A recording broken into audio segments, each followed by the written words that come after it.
হয় নামাজিকে বন্ধু বানাও, না হয় বন্ধুকে নামাজি বানাও।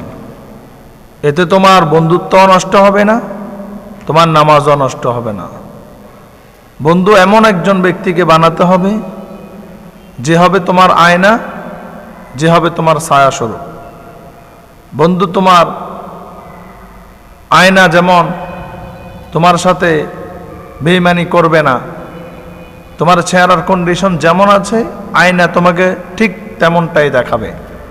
বন্ধু হতে হবে এমন একজন সৎ বন্ধু থেকে শিকার অনেক কিছু আছে।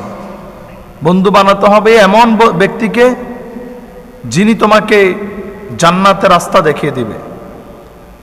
বন্ধু হতে হবে এমন যেই তোমার বিপদের সময় ছায়ার মতো করে তোমার সাথে থাকবে।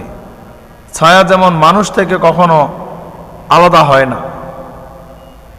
রাসূল সাল্লাল্লাহু আলাইহি সাল্লাম বলেন, মান আহাব্বা লিল্লাহ ওয়া আবগাদা লিল্লাহ, ইউ উইল মেক এ নামাজি।